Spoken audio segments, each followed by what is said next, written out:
The phone rang at 6:47 a.m. on a Tuesday morning in March, piercing through the quiet of my small Chicago apartment like a fire alarm. I'd been awake anyway, nursing my second cup of coffee and watching the sunrise paint the city skyline in shades of amber and rose. At 52, I'd learned to appreciate these quiet moments before the world demanded my attention. Before we jump back in, tell us where you're tuning in from, and if this story touches you, make sure you're subscribed, because tomorrow, I've saved something extra special for you. Is this Elena Vasquez? The voice was crisp, professional, with the kind of tone that immediately puts you on edge. Yes, this is Elena. Who's calling? This is Marcus Chen from the Securities and Exchange Commission's Office of Compliance Inspections and Examinations. We need to speak with you regarding irregular activity on your retirement account. The coffee mug slipped from my fingers, shattering against the hardwood floor in a spray of ceramic and dark liquid. The SEC, Securities and Exchange Commission. The words hit me like ice water. I'm sorry, what kind of irregular activity? My voice came out smaller than I intended, barely above a whisper. Ma'am, we've been monitoring suspicious transactions on your 401k account with Meridian Financial. There have been multiple unauthorized withdrawals totaling approximately $340,000 over the past 18 months. We need you to come in for questioning. $340,000. My entire retirement. Gone. I sank into the nearest chair, my legs suddenly unable to support me. That's impossible. I haven't made any withdrawals. I haven't even logged into that account in over a year.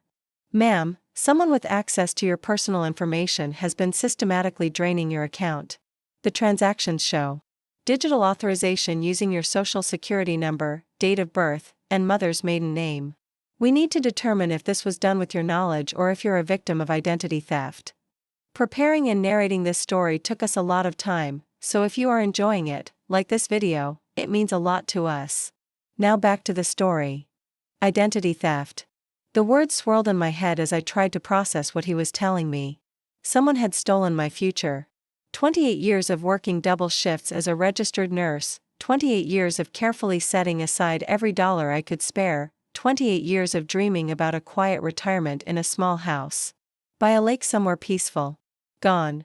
Who? The word came out as a croak. Who would have access to that information? That's what we need to discuss with you, Ms. Vasquez. Can you be here by 2 p.m. today? We're located at, wait. Something cold was spreading through my chest, a terrible realization creeping in like fog. You said they used my mother's maiden name? Yes, ma'am. Rodriguez. Does anyone else know that information? I closed my eyes, and suddenly I was back. In the kitchen of my childhood home, watching my stepmother Vivian flip through a stack of paperwork at the dining table.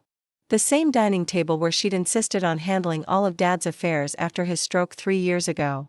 The same woman who'd smiled so sweetly while asking me about my financial arrangements during one of Dad's hospital stays. Ms. Vasquez? Are you still there? Yes, I'm here. I stood up, stepping carefully around the broken mug. My hands were shaking. I'll be there at 2 p.m. After I hung up, I stood in my kitchen surrounded by the debris of my normal morning routine, trying to breathe. The apartment felt too small, too quiet, too safe for the storm that was building inside me. I walked to the window and pressed my forehead against the cool glass, watching the city wake up below me. People heading to work, living their normal lives, while mine had just imploded. Vivian Martinez Vasquez. My stepmother of 15 years. The woman who'd swooped into my father's life when I was 37 and he was 63, 3 years after my mother died from ovarian cancer. The woman who'd promised to take care of him, who'd charmed him with her infectious laugh and her way of making him feel young again. The woman I'd grown to love, despite my initial reservations, the woman who, I was beginning to realize, might have just stolen my future. I walked to my bedroom and pulled out the small fireproof safe I kept in my closet. Inside were my important documents, birth certificate, passport, social security card, and copies of financial statements. My hands trembled as I rifled through them, looking for my last 401k statement from Meridian Financial. There it was, dated from 14 months ago. Balance, $342,847.63. The number matched what the SEC agent had told me was stolen. Every penny I sank onto my bed, the statement clutched in my hands. How had I been so careless? How had I let over a year pass without checking my retirement account? But I knew the answer. I'd been focused on other things. Dad's health had been declining steadily since his stroke, and I'd been spending most of my free time helping coordinate his care. Vivian had been so grateful for my help, always thanking me for being such a good daughter, such a good, trusting, stupid daughter. The irony wasn't lost on me. For the past 3 years, while I'd been working overtime to save money to help with Dad's medical expenses, someone had been systematically robbing me. While I'd been sacrificing my own financial security to ensure my father got the best care possible, my stepmother, if it was indeed her, had been ensuring I'd have nothing left for my own future. I grabbed my laptop and, with shaking fingers, logged into my Meridian financial account for the first time in over a year. The page loaded slowly, each second feeling like an eternity. When the numbers finally appeared on the screen, my breath caught in my throat. Current balance, $2,847.63. Everything else was gone. My entire life's work, reduced to less than $3,000. I scrolled down to the transaction history. My heart pounding so hard I could hear it in my ears. There they were, withdrawal after withdrawal, each one authorized with my digital signature. The earliest one was dated 18 months ago, just 3 months after Dad's stroke, when Vivian had started taking a more active role in managing his affairs. $15,000 on March 15, 2023. $20,000 on April 2, 2023. $25,000 on May 18, 2023. The amounts got larger as time went on, as if whoever was doing this had grown more confident, more brazen. The most recent withdrawal was just 2 weeks ago, $35,000. I printed out the entire transaction history, my hands shaking as I fed page after page into the printer. Evidence. I needed evidence. As I gathered the papers, my phone buzzed with a text message. It was from Vivian. Elena, honey, your dad had a rough night. Can you come over this afternoon? He's been asking for you. Red heart. I stared at the message, at that little red heart emoji, and something inside me snapped. The woman who had been systematically destroying my financial future was asking me to come take care of the man I loved most in the world, using him as bait to get me into her house. I typed back, I'll be there around 4 p.m. But I wouldn't be going to comfort my father. I'd be going to confront the woman who had stolen my future, armed with evidence and a recording device. Because if Vivian Martinez Vasquez thought she could rob me blind and then smile sweetly while asking for favors, she was about to learn just how wrong she was. I had 2 hours before my meeting with the SEC, and then I had a reckoning to plan. The shower water ran cold against my skin as I tried to wash away the shock and betrayal that felt like they were seeping into my bones. But no amount of hot water could cleanse the rage that was building inside me, or the devastating realization that the woman I'd grown to trust had been playing the longest con of her life. As I dressed for what might be the most important day of my life, I caught sight of myself in the mirror. I looked older somehow, as if the morning's revelation had aged me years in the span of a few hours. But there was something else in my reflection, a hardness around my eyes that hadn't been there before. A resolve. I was Elena Vasquez, daughter of Miguel Vasquez and Rosa Rodriguez. I was a registered nurse who had saved lives, a woman who had built something from nothing. I had survived my mother's death, my father's illness, and years of working double shifts to build a future for myself. I would not let Vivian Martinez Vasquez steal that future without a fight. The war was about to begin. The drive to my father's house felt like traveling through a time warp where every familiar landmark had taken on sinister new meaning. The grocery store where Vivian and I had shopped together for Dad's favorite foods, had she been calculating theft amounts while pushing the cart? The bank where she'd helped me set up automatic bill pay for Dad's medications, had she been studying their security procedures? Even the flower shop where she bought arrangements for my mother's grave every year on the anniversary of her death, had that compassion been another carefully constructed lie? My hands gripped the steering wheel so tightly my knuckles had gone white. The recording device Agent Chen had given me sat heavy in my jacket pocket, a constant reminder that I was no longer Elena the dutiful daughter, but Elena the undercover investigator gathering evidence against someone who had systematically destroyed my future. The irony wasn't lost on me.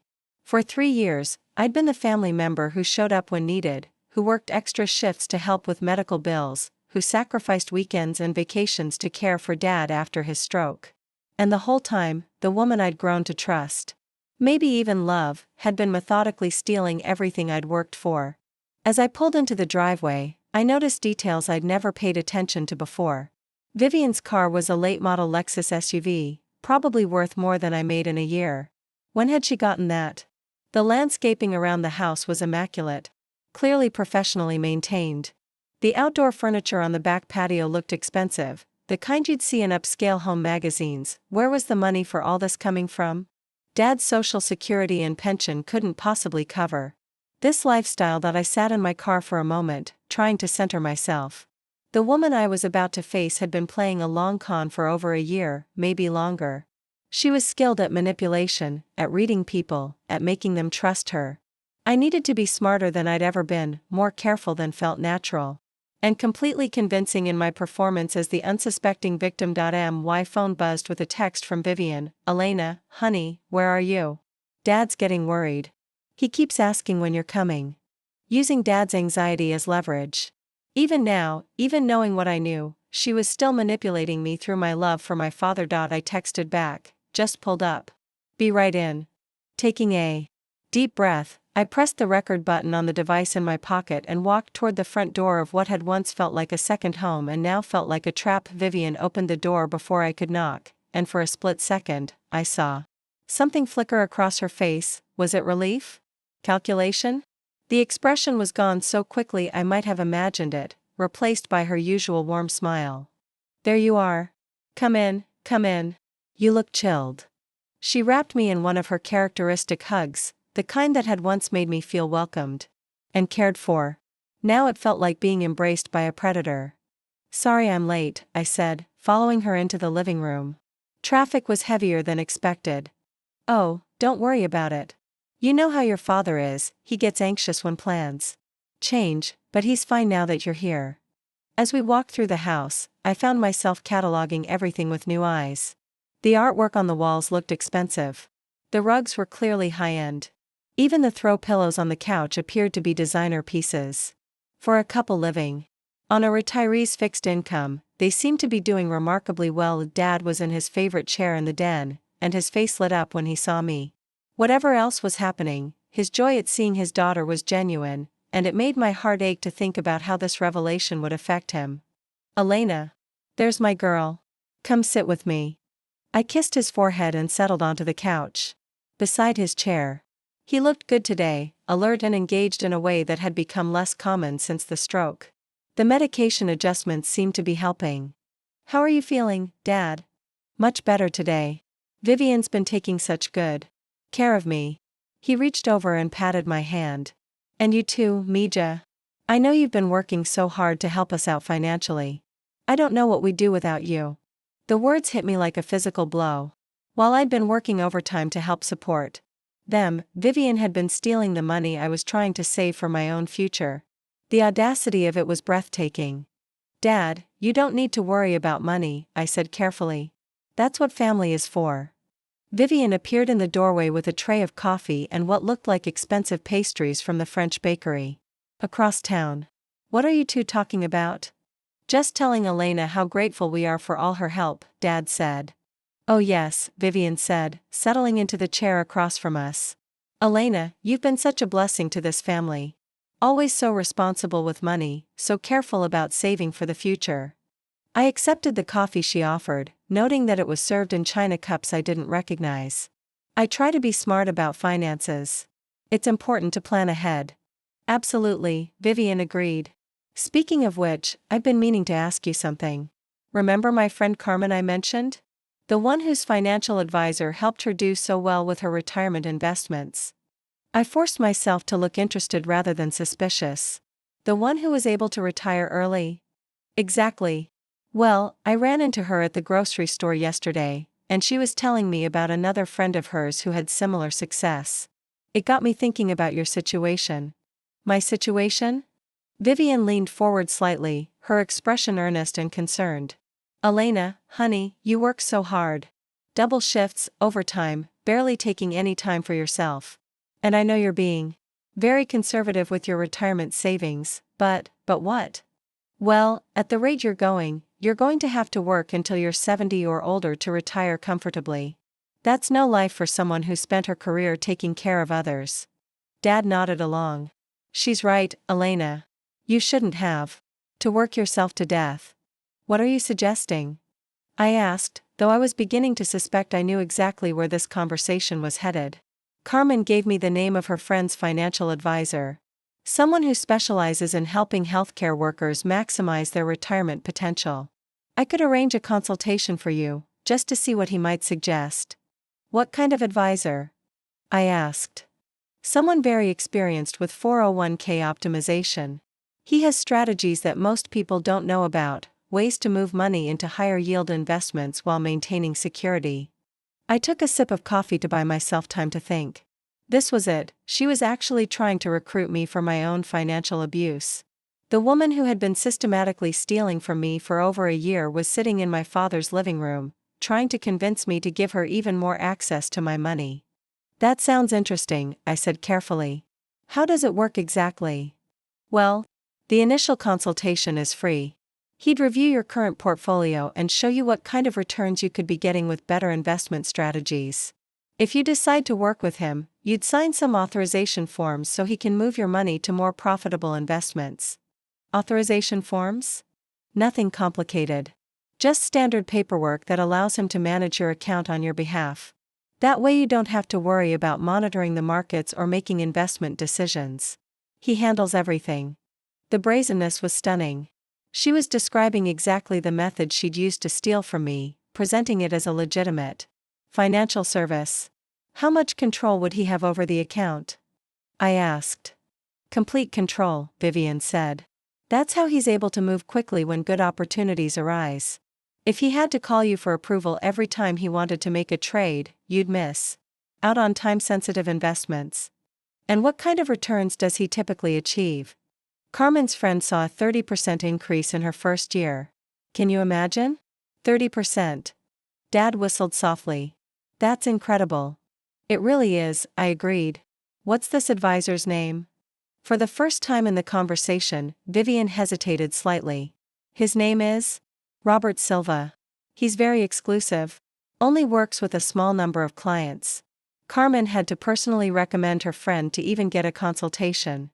I filed the name away, though I suspected it was fake. And he's local? He travels a lot, but he has an office in the city. Very professional operation. This sounds almost too good to be true, I said. Are you sure it's legitimate? Vivian laughed, but there was something forced about it. Elena, you're so suspicious.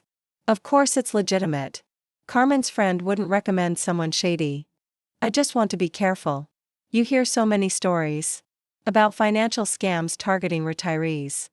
This isn't a scam, Vivian said, and I detected a slight edge to her voice. This is about taking control of your financial future instead of letting it stagnate in some conservative 401k that barely beats inflation. Dad shifted in his chair. Maybe Elena should talk to our regular financial advisor first, get a second opinion. Oh, Miguel, Vivian said with a dismissive wave. Our advisor is so old-fashioned. He's never going to suggest anything innovative. He just wants to keep everything in safe, boring investments that don't really grow. I found this exchange fascinating. She was actively discouraging Dad from seeking outside opinions, isolating potential victims from independent advice. It was a classic manipulation tactic. How much money are we talking about moving? I asked. Well, ideally, your entire retirement portfolio. The more money Robert has to work with, the better returns he can achieve. But if you're nervous, you could start with a portion and see how it goes. My entire 401k? That's everything I've saved. For retirement. Exactly. And imagine if you could double or triple that money over the next few years. You could retire at 60 instead of 70. The conversation was interrupted by Dad's phone ringing. It was his doctor's office confirming an appointment, and he got up to take the call in the kitchen. As soon as he was out of earshot, Vivian's demeanor shifted slightly. She leaned forward, her voice dropping to a more confidential tone. Elena, can I be honest with you about something? Of course. I'm worried about you. You work so hard, you barely have a social life, and you're not getting any younger. I know. It's not really my place to say this, but I care about you like my own daughter. The manipulation was so smooth, so practiced, that I could see how effective it would be on someone who didn't know what she was really doing. I appreciate that, Vivian. The thing is, opportunities like this don't come along very often. Robert only takes on a few new clients each year, and Carmen's friend really had to convince him to consider someone new. If you wait too long to decide, the opportunity might disappear. How long do I have to think about it? Well, he's going out of town next week for a month-long business trip. If you want to meet with him, it would have to be in the next few days. Creating urgency, another classic con artist technique. She was trying to pressure me into making a quick decision without time for research or second opinions. That is short notice, I said. I know, and I'm sorry to spring this on you. But when Carmen told me about the opportunity, I immediately thought of you. You deserve to have financial security, Elena. You deserve to not have to worry about money in your golden years.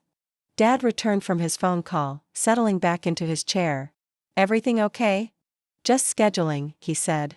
What did I miss? I was telling Elena about the time pressure with the financial advisor opportunity, Vivian said. Oh yes, you should definitely consider it, Mija. Vivian's friend has done so well with her investments. I looked at my father, trusting and supportive, completely unaware that his wife was trying to manipulate his daughter into financial ruin. The cognitive dissonance was overwhelming. This was the same man who had taught me to be careful with money, to never trust get-rich-quick schemes, to always read the fine print. I'll think about it, I said. But I'd want to see some documentation first. References, regulatory information, that kind of thing. Again, Vivian hesitated. Of course. Robert provides all the necessary paperwork. Though he does prefer to handle that kind of thing in person. He's very concerned about privacy and security. Naturally, I said. You can't be too careful with financial information these days. Exactly. Vivian's smile returned full force. That's why he's so successful. He takes security very seriously. We spent the next hour talking about other things, Dad's health, my work at the hospital, upcoming family events. But underneath the normal conversation, I was hyper-aware of every word Vivian spoke, every expression that crossed her face, every detail about their lifestyle that seemed inconsistent with their supposed income. When I got up to use the bathroom, I took a detour through their bedroom to look around. The dresser was covered with expensive-looking jewelry boxes. The closet, partially open, revealed designer clothing with price tags that would represent weeks of Dad's pension payments. In the bathroom, I noticed luxury skincare products, the kind sold at high-end department stores. The towels were Egyptian cotton, thick and plush. Everything spoke of a lifestyle well beyond what my father's retirement income could support. When I returned to the living room, I found Vivian showing Dad some travel brochures. What are those? I asked. Oh, just some vacation ideas, Vivian said casually. We've been talking about taking a trip, maybe to Costa Rica or Panama. Somewhere warm where we could relax. That sounds wonderful, I said, though alarm bells were going off in my head. Costa Rica was a popular destination for people trying to hide money or disappear entirely. When are you thinking of going? Oh, nothing definite yet. Just dreaming. A little. But the brochures looked well used, with notes written in the margins. This wasn't casual vacation planning, this looked like serious research. As the afternoon wore on, I found myself studying Vivian with new eyes, looking for tells, for signs of deception. She was good, very good. Her effect was warm and genuine, her concern for my financial future seemed heartfelt, and her love for Dad appeared authentic, but now I knew what to look for, and I could see the calculation behind her expressions, the way she guided conversations toward financial topics, the subtle pressure she applied when she wanted something. When I finally got up to leave, she walked me to the door. Elena, I hope you'll really consider what we talked about today. I just want to see you taken care of. I will, I promised. Can you give me Robert's contact information? I'll have to call Carmen and get it from her. She's very protective of his privacy. But I'll text it to you tonight. Perfect. And Vivian? Thank you for thinking of me. It means a lot to know you care. She hugged me again, and this time I forced myself to hug her back with the same warmth I'd always shown her. Of course, Mija. Your family. As I drove away, my hands were shaking so badly I had to pull over 2 blocks from the house. The recording device was still running in my pocket, capturing what must have been the sound of my ragged breathing. I had just spent 3 hours with a woman who had stolen my entire retirement savings, listening to her try to convince me to give her access to steal even more. She had looked me in the eye and lied with a skill that was both impressive and terrifying. Worse, she was using my father's love and trust as tools in her manipulation, making him an unknowing accomplice in her attempts to further victimize me. I pulled out my phone and called Agent Martinez. Elena? How did it go? She tried to recruit me, I said, my voice barely steady. She spent 3 hours trying to convince me to turn over my entire 401k to a fake financial advisor who's probably her. Are you okay? No, I said honestly. I'm not okay. But I got it all on recording. Good. Can you come in first thing tomorrow morning? We need to hear everything. Yes. But Agent Martinez? Yes. I think she's planning to run. There were travel brochures to Costa Rica, and she was asking about timing for a financial advisor consultation that has to happen in the next few days. I think she's planning to steal as much as she can and then disappear. There was a pause. We'll move up our timeline. Can you come in tonight instead of tomorrow? I'll be there in an hour. As I hung up and started driving toward downtown Chicago, I realized that the woman I'd just spent the afternoon with wasn't the stepmother I'd grown to care about over 15 years.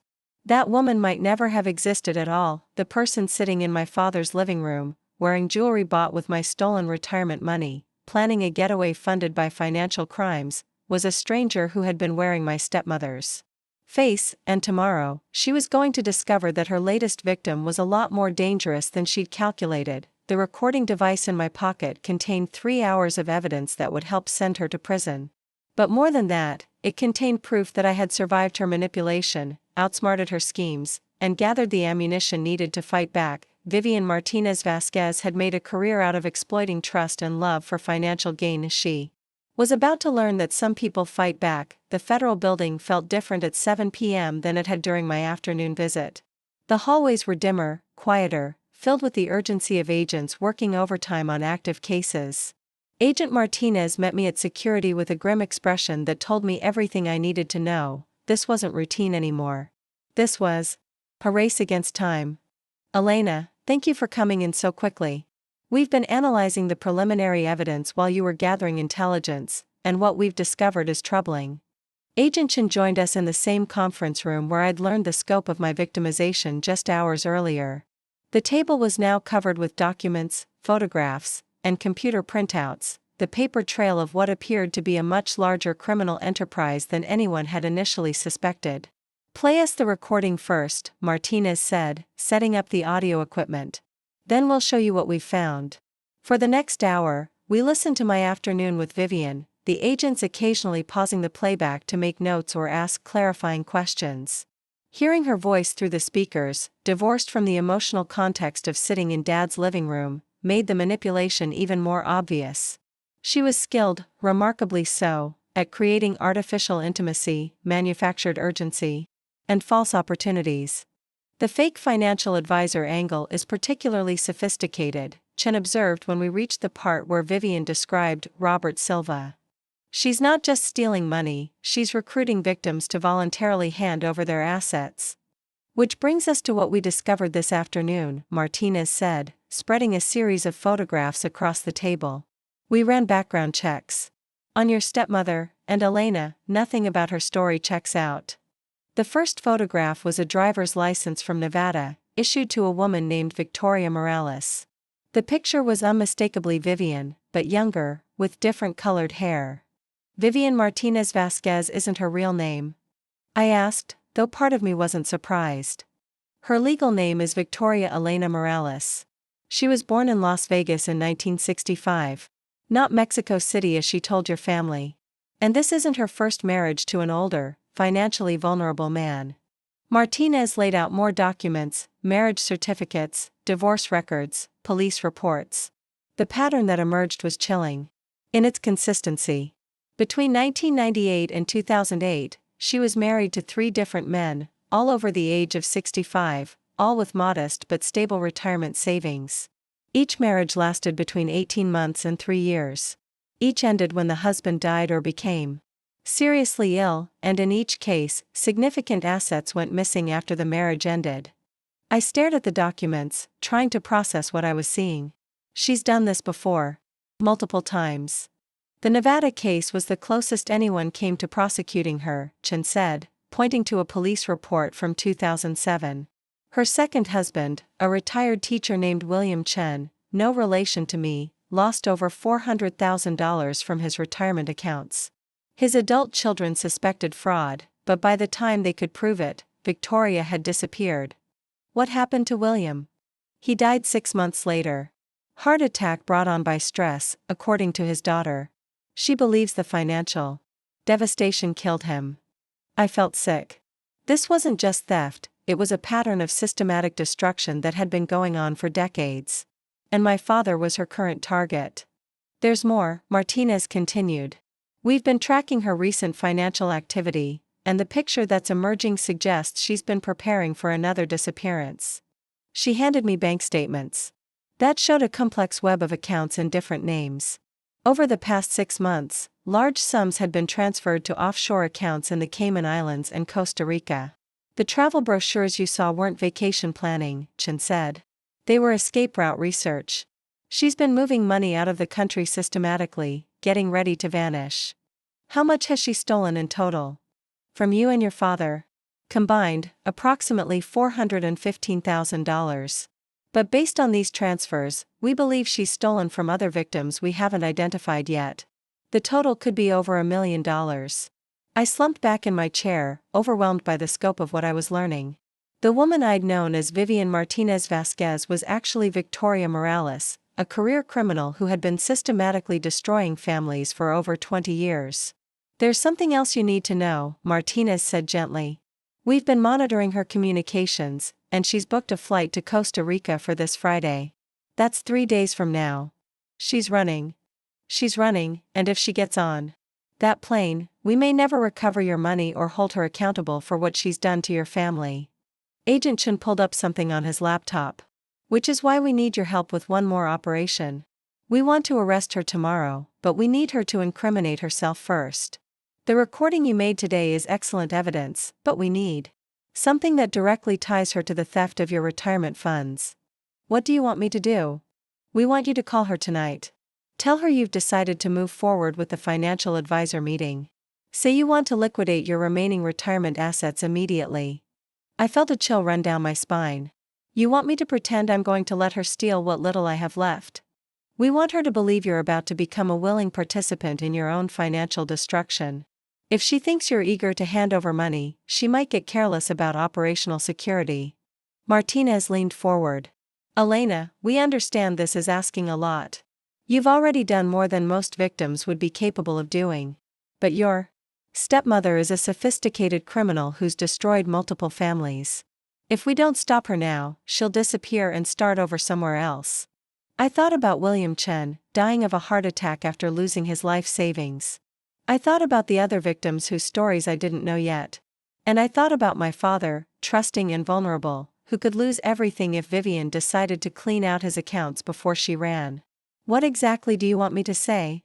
For the next hour, we crafted a script that would sound natural while potentially prompting Vivian to reveal incriminating information. The key was to seem eager but slightly naive, excited about the financial opportunity but still asking the kinds of questions that might make her explain her criminal methodology. At 9 p.m., with recording equipment set up and both agents listening on extension lines, I made the call. Elena. Vivian's voice was warm with surprise. I wasn't expecting to hear from you tonight. How are you feeling about our conversation today? Actually, that's why I'm calling. I've been thinking about what you said, and I think you're right. I need to be more aggressive with my retirement planning. There was a pause, and when Vivian spoke again, I could hear the excitement in her voice. Really? That's wonderful. I'm so glad you're open to new possibilities. I've been looking at my current portfolio, and honestly, the returns have been pretty disappointing. If this Robert Silva can really achieve the kind of results you described, I'd be crazy not to at least meet with him. I'm so proud of you for being open-minded about this. Most people are too conservative with their money and miss out on real opportunities. The thing is, I said, following the script we'd prepared, I don't have time to wait around. You mentioned he's leaving town soon, and I really want to get started as quickly as possible. How quickly are you thinking? Well, I could liquidate my current 401k as early as tomorrow if I needed to. It's not a huge amount, only about $3,000 left, but I also have some other investments I could access. Vivian's breathing changed slightly. Other investments? A money market account with about $25,000, and my emergency fund. It's not a fortune, but it's enough to get started with good investment management. That's perfect, Elena. Robert prefers to work with people who can make decisive moves.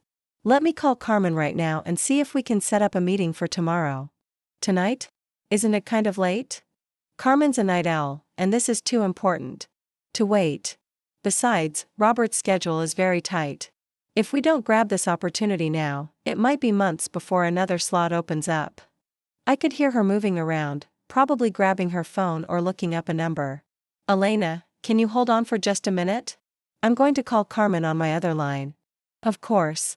The line went quiet, but she didn't actually hang up. Instead, I could hear her dialing another number, then a conversation in what sounded like Spanish. She was speaking too quietly for me to make out the words, but her tone was urgent, excited. When she came back on the line, her voice had an edge of barely contained enthusiasm. Great news. Carmen was able to reach Robert, and he can meet with you tomorrow afternoon. He's even willing to come to you since the timeline is so tight. Come to me? He could meet you at your apartment around 2 p.m. That way you don't have to take time off work or travel across the city. He's very accommodating for serious clients. Every alarm bell in my head was going off. She wanted to bring a supposed financial advisor to my home, where there would be no witnesses and no security cameras. This wasn't legitimate financial planning. This was a setup for something much more dangerous. Actually, I said, I'd prefer to meet somewhere more professional. Maybe his office? Oh, Robert's office is being renovated this week. That's actually part of why he's leaving town. But Elena, you don't need to worry. He's completely legitimate. Carmen's friend has been working with him for over 2 years. Agent Martinez was making notes furiously and showed me a piece of paper. Ask about the process. Vivian, can you walk me through exactly how this works? I want to make sure I understand before I commit to anything. Of course. It's very straightforward. Robert will review your current financial situation and show you some investment options that can dramatically improve your returns. If you decide to work with him, you'll sign some authorization documents that allow him to manage your accounts directly. What kind of authorization? Just standard power of attorney forms for financial management. It gives him the legal right to move your money to better investments without having to get your approval for every transaction. There it was, she was describing the exact mechanism she'd used to steal my retirement savings, presenting it as normal business practice. And how quickly would I see results? Robert typically shows his new clients significant gains within the first 30 days. Of course, the more money he has to work with, the better returns he can achieve. What if I wanted to start with everything I have? All my savings, all my retirement funds? Vivian's voice became almost breathless with excitement. Elena, that would be incredible. If you're really ready to make that kind of commitment, Robert could probably get you returns that would let you retire years earlier than you planned. How much are we talking about? Well, let's see. You said you have about $28,000 in accessible funds. With Robert's typical returns, you could see that grow to $35,000 or even $40,000 in the first year alone. Agent Chen was shaking his head and writing something down. He showed me the note. Those numbers are impossible for legitimate investments. That sounds almost too good to be true, I said. I know it does. That's what Carmen's friend said too. But Elena, this is your chance to really secure your financial future. You just have to be brave enough to take it. Vivian, can I ask you something personal? Of course, Mija.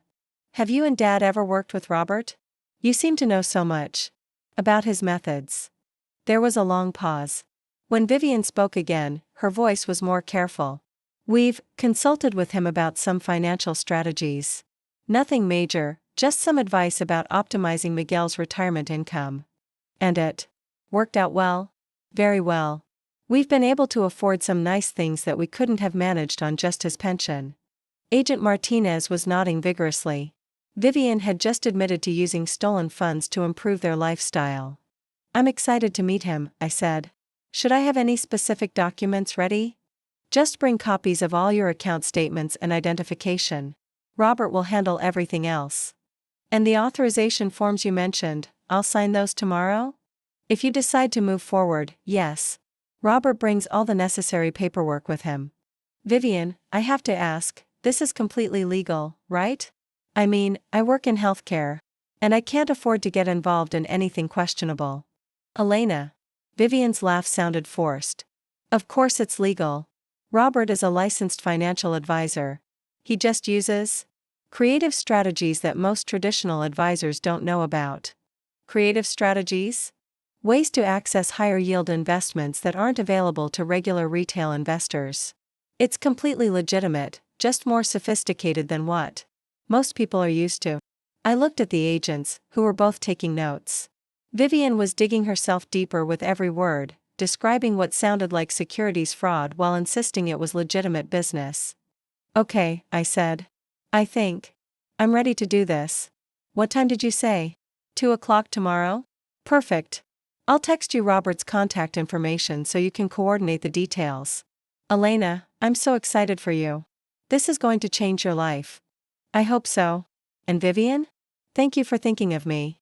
I know you didn't have to share this opportunity. Of course I did. Your family, Mija. I want to see you succeed. After I hung up, the three of us sat in silence for a moment. The recording equipment captured the sound of our breathing, the hum of the building's ventilation system, the distant traffic from the street below. That was extraordinary, Martinez finally said. She essentially confessed to securities fraud, while trying to set up another victim. The part about bringing Robert to your apartment is particularly concerning, Chen added. I don't think there is a Robert Silva. I think Vivian was planning to show up at your apartment tomorrow with fake documents and try to get you to sign over your remaining assets. What happens now? Now we arrest her, Martinez said. We have enough evidence to charge her with wire fraud, identity theft, and conspiracy to commit securities fraud.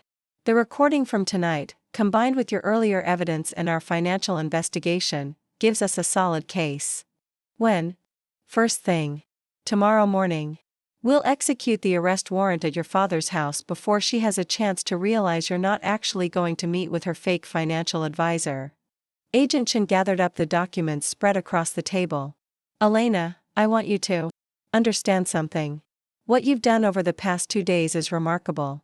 Most victims of this kind of fraud never recover their losses because they don't gather evidence the way you have. Will I get my money back? The offshore accounts complicate things, but we've already frozen the assets we've identified. You should recover most, if not all, of your losses. As I left the federal building for the second time that day, I felt a strange mixture of exhaustion and anticipation. Tomorrow, the woman who had been systematically destroying my financial future would be arrested. The lies would stop, the theft would end, and justice would begin, but I also knew that tomorrow would bring its own challenges. Dad would have to learn that the woman he'd married was a career criminal who had been stealing from his daughter. The family he thought he'd built in his golden years would disappear, leaving him alone and betrayed. As I drove home through the quiet Chicago streets, I thought about all the other families Victoria Morales had destroyed over the years. How many children had watched their parents lose everything to her schemes? How many elderly men had died broken and financially ruined? Because they'd trusted the wrong woman? Tomorrow, at least, the cycle would stop. Victoria Morales would face justice for her crimes, and no one else would have to endure what my family had been through. But tonight, I sat in my apartment and mourned the stepmother I'd thought I'd had. The woman who'd made Dad laugh, who'd remembered my birthday, who'd seemed to genuinely care about my future, that woman had never existed. She'd been a carefully constructed lie, designed to exploit trust and destroy lives. Tomorrow, the lie would finally end. I didn't sleep that night. Instead, I sat by my window watching the city lights blur and shift as my eyes filled with tears. I hadn't expected. Not tears of sadness, exactly, but something more complex, grief for the family I'd thought I had, relief that the truth was finally emerging, and a bone-deep exhaustion from carrying the weight of deception for so long. At 6 a.m., my phone rang. Agent Martinez's voice was crisp despite the early hour. "Elena, we're moving in 1 hour. The arrest warrant has been signed, and we have units positioned around your father's house. Are you ready for this?" "As ready as I'll ever be. How do you want to handle telling my father?" "We'll have a victim services counselor with us." "But, Elena, your father is going to need you today. This is going to be devastating for him." I was already getting dressed, pulling on clothes that felt like armor, dark jeans, a button-down shirt, boots that would keep me steady no matter what the day brought. "I'll be there." "What time?" 7:30. "We want to catch her before she has a chance to realize you're not showing up for the fake meeting this afternoon." An hour later, I stood across the street from the house where I'd spent countless Sunday dinners, holidays, and family celebrations, watching federal agents surround the home where my father had thought he was living out his golden years in safety. And love, the morning was crisp and clear, the kind of autumn day that makes Chicago beautiful. Dad would be having his coffee in the kitchen, probably reading the newspaper and looking forward to another quiet day with his wife. He had no idea that his world was about to explode. Agent Martinez approached me as the tactical team took their positions. "Elena, we've verified that both your father and Victoria are inside. We're going to knock and announce ourselves. If she tries to run or destroy evidence, we're prepared for that." "What about Dad?" "Agent Chen will stay with him and explain what's happening while we process the scene. The victim services counselor will help him understand his options moving forward."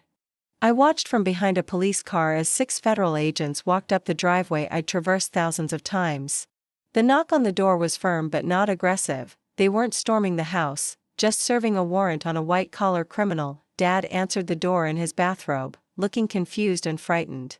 I could see Agent Chen speaking to him calmly, showing his badge, while the other agents moved past them into the house. Then I heard shouting from inside, Victoria's voice, high and panicked, demanding to know what was happening, insisting there had been some mistake. Through the front window, I could see agents moving through the living room where just yesterday I'd sat drinking coffee and listening to her try to recruit me for my own financial destruction. The whole operation took less than 10 minutes. When the agents emerged, Victoria was in handcuffs, her face a mask of fury and disbelief. She was wearing an expensive-looking tracksuit and designer sneakers, probably purchased with stolen money. As they loaded her into the back of an unmarked car, her eyes swept the street until they found mine. For a moment, we stared at each other across the suburban street that had become a crime scene. Her expression shifted from anger to something that might have been recognition, then to a cold calculation that chilled me to the bone. Even in handcuffs, even caught red-handed, she was still working angles, still thinking about how to manipulate the situation to her advantage. I didn't flinch. I didn't look away. I stood there in the morning sunlight and let her see exactly who had brought her down, not just a victim, but someone who had fought back. Then the car drove away, taking Victoria Morales out of our lives forever. I crossed the street and walked into the house that suddenly felt enormous and empty. Dad was sitting in his favorite chair, staring at Agent Chen with the kind of bewildered expression you see on accident victims, people whose normal world has just been shattered by forces they never saw coming. "Elena," he said when he saw me, his voice small and lost. "They say Vivian isn't who we thought she was. They say she stole money from you, from me. I don't understand." I knelt beside his chair and took his hands in mine. They were trembling. "Dad, I'm so sorry you had to find out this way. But it's true. She's been stealing from both of us for a long time." "But why?" "We loved her. She said she loved us." It was the question I'd been dreading, because I didn't have a good answer. How do you explain to someone that the love they'd felt, the companionship they'd treasured, had been a carefully constructed lie designed to facilitate theft? "I don't think she's capable of love the way we understand it," I said finally. "I think she's someone who sees relationships as opportunities to take advantage of people." Agent Chen sat down across from us. "Mr. Vasquez, I know this is overwhelming. But I want you to understand that none of this is your fault. Your wife is a career criminal who has done this to multiple families over the past 20 years. You couldn't have known." "How much?" Dad asked quietly. "How much did she take?" Chen consulted his notes. "From your accounts, approximately $75,000. Over the past 2 years. From Elena's retirement fund, $340,000. Dad's face went gray. He looked at me with eyes full of guilt and devastation. Elena, your retirement. All those years you worked so hard, and you didn't let her do anything, I said firmly. She manipulated both of us. She used your illness and my trust to commit crimes. This isn't your fault, and it isn't mine. The victim services counselor, a gentle woman named Sarah Rodriguez, joined our conversation. Mr. Vasquez, I know this feels overwhelming right now. But the good news is that the FBI has recovered most of the stolen assets. You and Elena will get your money back. Over the next several hours, the house filled with investigators cataloging evidence, accountants tracking financial transactions, and social workers helping Dad understand his options. I stayed by his side through all of it, watching him process the reality that the past 3 years of his life had been built on lies. The hardest part was going through their bedroom. Victoria's side of the closet was filled with expensive clothing, jewelry, and accessories that represented months of stolen retirement funds. Each designer handbag, each piece of jewelry, each luxury item was a tangible reminder of how she'd spent our money while pretending to care about our financial security. I bought her that necklace for our anniversary, Dad said, pointing to a diamond pendant that probably cost more than his monthly pension. She said it reminded her of one her grandmother wore. It's beautiful, I said, though looking at it made me feel sick. But Dad, you bought it with your own money that she gave back to you after stealing it from me. The forensic accountant showed us a detailed breakdown of Victoria's spending over the past 18 months. Designer clothes, spa treatments, expensive dinners, luxury travel. She'd been living like a wealthy woman while her victims worked double shifts and worried about medical bills. The good news, the accountant explained, is that most of these purchases can be recovered and liquidated. Luxury goods hold their value, and we've already identified buyers for several items. By afternoon, the investigators had finished their work and the house was quiet again. Dad and I sat in his kitchen, surrounded by the remnants of a life that had been built on deception. What happens now? He asked. Well, you have some decisions to make. You can stay here if you want, the house is yours, and all the utilities and mortgage payments are current. Or if this place has too many bad memories, we can look at other options. I don't know if I can stay here. Everything reminds me of her. Every room, every piece of furniture. How do I know what's real and what was part of her lies? Agent Martinez appeared in the kitchen doorway. Sorry to interrupt, but I wanted to give you both an update. Victoria Morales has been charged with multiple federal crimes, wire fraud, identity theft, elder abuse, and conspiracy to commit securities fraud. Based on the evidence we've gathered, she's looking at 15 to 20 years in federal prison. Will there be a trial? I asked. Possibly, but her attorney is already talking about a plea agreement. The evidence against her is overwhelming, and she has prior convictions under other names. She'll likely plead guilty in exchange for a reduced sentence. What about restitution? Full restitution is part of any plea agreement. You'll get your money back, plus interest and penalties. The offshore accounts we've frozen contain over $800,000, which suggests she was stealing from other victims we haven't identified yet. After the agents left, Dad and I sat in the gathering dusk, trying to process everything that had happened.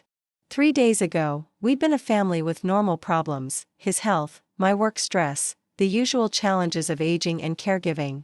Now we were crime victims, survivors of a sophisticated fraud that had torn apart everything we'd thought we knew about our lives. Elena, Dad said eventually, I need to ask you something, and I want you to be honest with me. Okay. Do you blame me?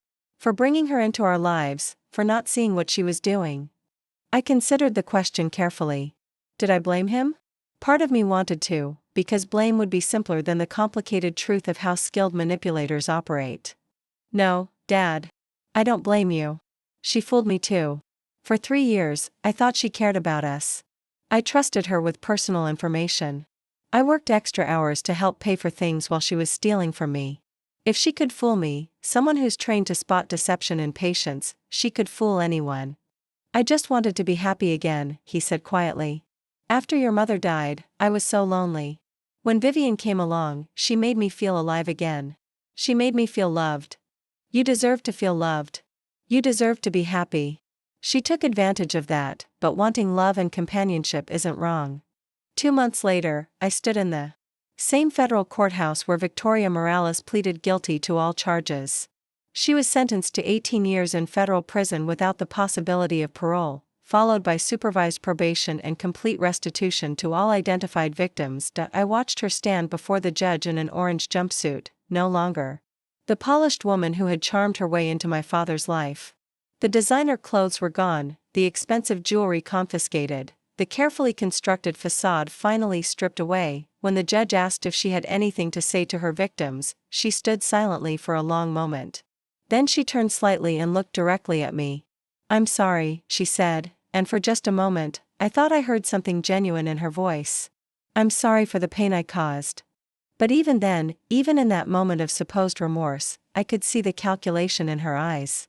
The apology was just another performance, another attempt to manipulate the situation to her advantage. The restitution process took 6 months, but Agent Martinez had been right, we recovered everything. The frozen offshore accounts contained enough money to repay all of Victoria's victims with interest. My retirement account was fully restored, and Dad's stolen money was returned with additional compensation for the emotional distress she'd caused. More importantly, the investigation led to the identification of 4 other families Victoria had victimized over the years. 3 elderly men had lost their life savings to her schemes, and 2 had died without ever knowing they'd been robbed. Their families finally got closure and financial restitution. Dad decided not to stay in the house where he'd lived with Victoria. Instead, he moved to a senior living community 20 minutes from my apartment, a place where he could be independent but have access to care and social activities. "I don't want to live in fear," he told me on moving day. "But I also don't want to be naive. This place has safeguards in place to protect residents from financial exploitation." He thrived there. Within a month, he joined the community book club, started playing bridge with a group of retired teachers, and began volunteering with a literacy program. He even started dating again, carefully, with full financial transparency and background checks, a lovely woman named Catherine who'd lost her husband to cancer 2 years earlier. "She makes me laugh," he told me over dinner one evening. "And Elena, she pays for her own meals. She insists on it. After everything with Victoria, that means a lot to me." As for me, the experience changed my relationship with money, trust, and family in ways I'm still discovering. I increased my retirement contributions to make up for lost time, but more importantly, I learned to recognize the difference between genuine care and skilled manipulation. I also started volunteering with the FBI's Victim Services Program, helping other families navigate the aftermath of financial crimes. Once a month, I speak to groups about recognizing and preventing elder financial abuse. The most important thing to understand, I tell them, is that financial predators are skilled professionals.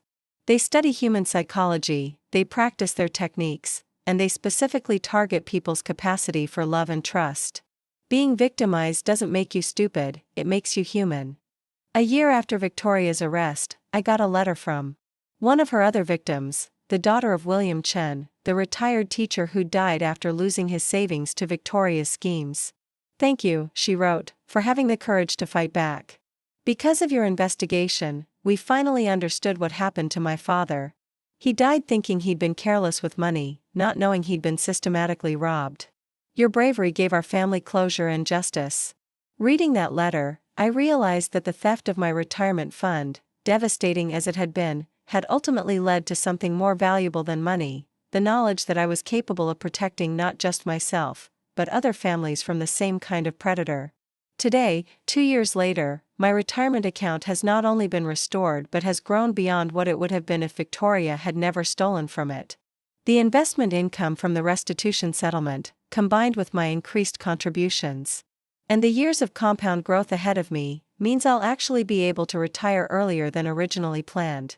But more importantly, I've learned that real financial security isn't just about having money in the bank, it's about understanding how to protect what you've built, how to recognize threats to your security, and how to fight back when someone tries to take what's yours. Dad and I have grown closer through this experience. Every Sunday, we have dinner together, sometimes at his community center, sometimes at my apartment. We talk about his week, my work, his relationship with Catherine, and the future we're both building. We never talk about Victoria unless it's to help someone else recognize the warning signs of financial abuse. She's no longer part of our story except as a reminder that people we trust can hurt us, but that we can survive that hurt and become stronger. Last month, I received a notification that Victoria Morales had been denied parole. She'll serve her full 18-year sentence, which means she'll be 76 years old when she's released. By then, I'll be approaching 70 myself, hopefully. Enjoying the retirement she tried to steal from me, the notification also included a letter from the federal prosecutor updating me on Victoria's other victims. Because of our investigation, the FBI had identified and provided restitution to 12 additional families across 6 states. The total recovery was over $2.3 million. Your courage to fight back, the prosecutor wrote, led to justice for dozens of victims and prevented countless future crimes. On the anniversary of that phone call from the SEC that changed everything, I treated myself to dinner at an expensive restaurant overlooking Lake Michigan. As I watched the sunset paint the water golden orange, I thought about the woman I'd been 2 years ago, naive, trusting, working double shifts to help support a family that included someone who was systematically robbing me. That woman would barely recognize who I've become. Not harder, exactly, but wiser. Not more suspicious, but more discerning. Not less loving, but more careful about where I place that love. The retirement fund that Victoria Morales tried to destroy is now larger than ever and growing steadily. But more importantly, I've built something she could never steal, the knowledge that I'm strong enough to protect what matters to me, smart enough to recognize threats, and brave enough to fight back when someone tries to take what's mine. The theft that shattered my world at 6:47 a.m. on a Tuesday morning ultimately taught me the most valuable lesson of my life. I am worth fighting for, and I'll never forget it again. Up next, you've got 2 more standout stories right on your screen. If this one hit the mark, you won't want to pass these up. Just click and check them out. And don't forget to like, subscribe and turn on the notification bell, so you don't miss any upload from us.